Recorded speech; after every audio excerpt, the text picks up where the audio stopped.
À 8h19, c'est presque la rentrée, on se croirait à l'école, chacun trouve sa place, ça y est, c'est fait. Bonjour Thomas, bonjour Sylvie, bonjour. Patrice, ce week-end, Sylvie, on commence par Tendance, effectivement. 2 festivals sont dédiés au design et à l'architecture d'intérieur. Et ça s'est déroulé dans le sud de la France, dans le centre, décidément, je sors des volcans d'Auvergne, du côté de Hyères et de Toulon. À Hyères et Toulon, très précisément, c'est ça. Exactement. Eh bien, je vais vous dire un truc là. Ça fait du bien des événements comme ça. Ça fait du bien pour ceux qui sont spectateurs, mais ça fait du bien aussi pour ceux qui les organisent et pour les artistes qui sont mis en avant. Festival de design, Design Parade, qui existe depuis 13 ans à Hyères, depuis 3 ans à Toulon, porté par un homme qui aime le design, s'appelle Jean-Pierre Blanc, et qui défend bec et ongle, surtout la jeune création. Parce que ce festival, il met en avant le travail de jeunes créateurs.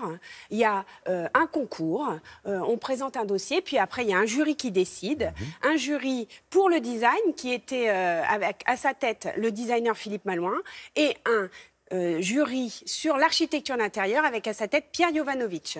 Alors de plus, il y a des expositions. Oui. Ces 2 présidents de jury ont une exposition pour l'archi d'intérieur à Toulon, donc pour Pierre Jovanovic à Toulon, pour le design à la Villa Noailles, qui est aussi, rien qu'à elle toute seule, un bâtiment à voir. Donc voilà, c'est festif, c'est tourné vers la jeunesse, c'est très beau, très bien fait. Bref, j'ai passé un très très bon moment. Regardez. C'est impressionnant. Oui.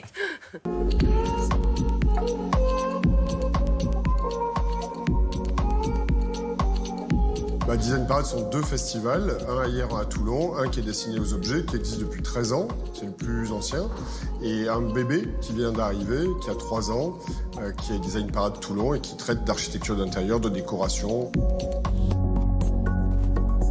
Dans le design, le festival d'Hyères qui existe depuis 13 ans, donc on a choisi un créateur emblématique puisqu'il est créateur de l'année en Angleterre, qui est Philippe Malouin. Pour cette exposition, j'ai décidé de montrer 10 ans de mon travail, les premiers 10 ans, les derniers 10 ans, du tout début de mes projets de diplôme en tant qu'étudiant jusqu'au projet d'édition actuel que nous avons.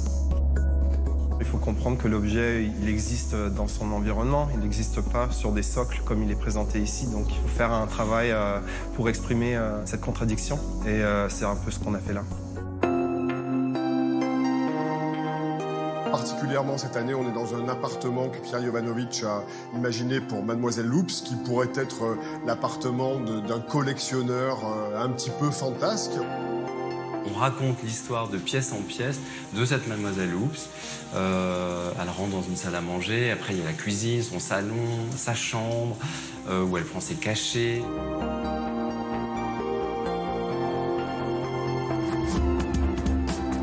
Un architecte d'intérieur, il réfléchit à un volume, il travaille à travers des espaces, la lumière, l'architecture d'un lieu. Un designer, il est souvent un peu plus libre qu'un architecte parce qu'il est libre de dessiner les meubles qu'il a envie. Nous, on travaille à travers un espace qui nous est donné à l'intérieur d'un espace.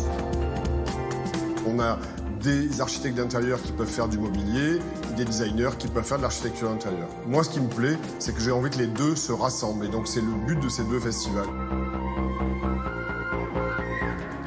Il y a 10 lauréats, ils ont créé des espaces, donc chacun a raconté une histoire. Et je trouve que le niveau est très très impressionnant. C'est des gens qui sont extrêmement motivés, il y a une vraie créativité. Les jeunes de nos jours sont extrêmement au parfum de ce qui se faisait auparavant et ce qui se fait aujourd'hui. Et ils ont une aptitude à mixer des références très intelligentes et très connues, comme un DJ le fera avec de la musique. C'est la mission de passeur qui est celle du service public de la culture, que de faire se rencontrer avec les publics, mais de soutenir les artistes, de présenter leurs travaux et de les accompagner, de les aider. Vous savez quoi, Sylvie, ça fait du bien d'entendre parler de design en dehors des salons parisiens. Exactement, parce que le design n'est pas que parisien. La preuve, avec cette belle initiative, donc Design Parade et ce festival qui continue tout l'été, c'est-à-dire que vous pouvez visiter gratuitement les expositions et à Toulon et ailleurs, c'est jusqu'au 30 septembre. Allez-y. Et puis si vous avez des enfants, des jeunes ados qui cherchent à faire ces métiers-là, eh ben, montrez-leur ça. Parce que Pierre Jovanovic, par exemple, dans son exposition sur l'architecture d'intérieur, montre une voie d'exception. Voilà, c'est du haut niveau.